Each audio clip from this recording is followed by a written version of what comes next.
The day had finally arrived. I stood in front of the grand entrance, taking in every intricate detail of the gate, my heart racing with excitement. This was it, the moment I had been waiting for. My mother had spoken about this place countless times, painting vivid pictures of its beauty and charm. "Did you know the mansion has 5 living rooms, each uniquely designed?" she would say, her voice filled with pride and nostalgia. Now, here I was, on the cusp of experiencing it all for myself. As I reached out to touch the ornate details of the gate, a gentle hand clasped around my wrist. "Careful, my mother," Umi warned with a soft but firm tone. "I know you're excited, but remember, Miss Tammy is in mourning." My heart sank a little at the reminder. Miss Tammy had lost her only daughter, Jade, in a tragic car accident. The weight of that grief hung heavily in the air, and I couldn't help but feel a mix of anticipation and sadness. Umi had always admired Miss Tammy. They were both single mothers who had fought hard to raise their children alone. It was that shared experience that had forged a bond between them. Umi was trustworthy and hardworking, and when Jade passed, Miss Tammy had turned to her for comfort. "Please, move in with me," she had said one night, her voice trembling with vulnerability. "I need a friend." Umi had hesitated, torn between her loyalty to me and her desire to support Miss Tammy. But in the end, she agreed, and now we were here. The mansion was everything I had imagined and more. After a warm welcome from Miss Tammy, Umi and I were shown to our new rooms. I could hardly believe my eyes as I stepped into my space. It was larger than our entire apartment back home, elegant and luxurious. A king-sized bed draped in a plush velvet duvet, a sparkling chandelier overhead, and a walk-in wardrobe that felt like a dream. I jokingly pretended to faint from excitement, imagining all the possibilities this new life could hold. But as I reveled in my new surroundings, I remembered my mother's warning. I had to be sensitive to Miss Tammy's grief. So, I tiptoed around the mansion, careful to keep my distance, speaking only when spoken to. Days turned into weeks, and I settled into this new life, but one afternoon, everything changed.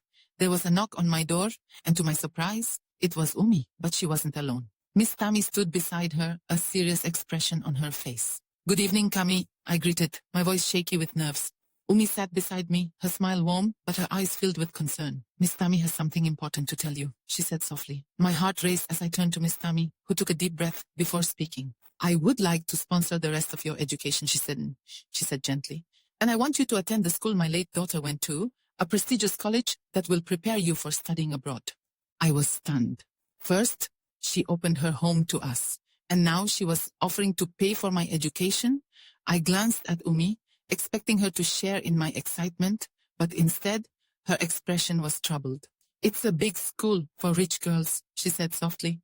"Will they accept you? I'm just worried you'll struggle to fit in." Miss Tammy quickly interjected. "You cannot think like that. Kami has the potential to go far, and this school will give her the opportunities she deserves." I sat there, torn between my dreams and my mother's concerns. What if the other girls didn't accept me? What if I didn't fit in? But deep down, I knew this could be the break I had always hoped for, a stepping stone to a better life for both me and my mother. With newfound determination, I turned to Miss Tammy and said, "Thank you, Miss Tammy. I'll go to that school, and I'll make sure I succeed." Umi's relief was palpable as she squeezed my arm. "You already have, Kami," she said, her eyes shining with pride. And just like that, my life began to change. Weeks flew by, and before I knew it, it was time to start at Pacific High School, the prestigious boarding school for girls. Sitting in the principal's office with Umi and Miss Tammy, I felt a swirl of emotions, excitement, fear, and a hint of disbelief. The school was breathtaking, more like a 5-star hotel than a place of learning. As I ran my fingers over the fabric of my new uniform, I couldn't help but feel a sense of hope. But when my mother and Miss Tammy said their goodbyes, I was left alone with the principal, who was far from welcoming. "You'll need to adjust to our standards," she said coldly, rolling her eyes at my confusion. As I struggled to carry my luggage, I refused to let her rudeness dampen my spirits. This was my chance. When I entered my dorm room, my heart sank a little. It was beautiful, but my roommate barely acknowledged me. She stared at me with an intensity that made me uncomfortable.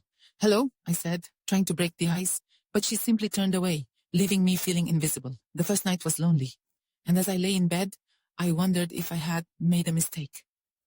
The next day, I walked into the dining hall, my heart racing. But as I picked up my tray and made my way to a table, the girls there stood up and walked away, leaving me feeling humiliated. I overheard whispers, "That's the charity girl." And my heart sank further. I quickly abandoned my meal and left for class, the weight of rejection heavy on my shoulders. Days turned into weeks, and I felt like an outsider. No matter how hard I tried, I couldn't seem to fit in.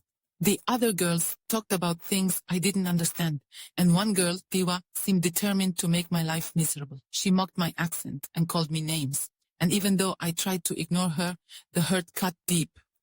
But then something unexpected happened. One day, as I sat alone in the dining hall, I heard a voice call out to me, "Kami, come sit with us." It was Noah, my roommate. I was taken aback, unsure of what to do, but as I approached, I felt a flicker of hope.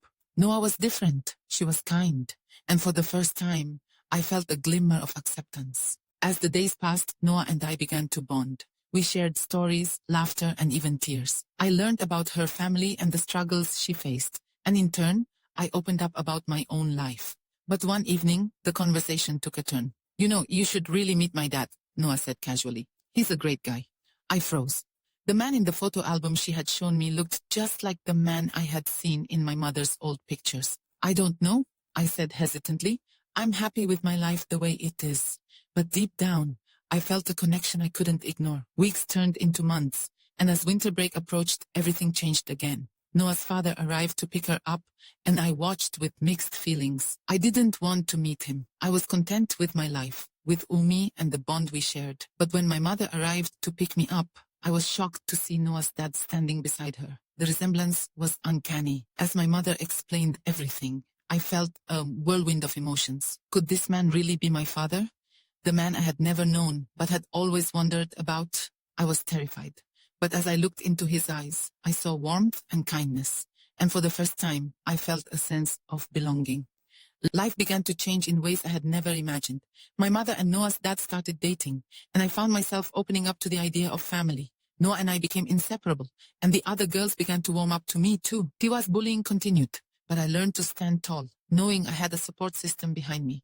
As the holidays approached, I reflected on how far I had come. I had faced my fears, made new friends, and even discovered a connection to my past. My life was no longer defined by the challenges I had faced, but by the opportunities that lay ahead. And as I stood there, looking out at the horizon, I felt ready to embrace whatever came next. I had learned that family could take many forms, and that love could heal even the deepest wounds. I was no longer just Kami, the charity girl. I was Kami, a daughter, a sister, and a friend. So, to anyone out there feeling lost or alone, remember this.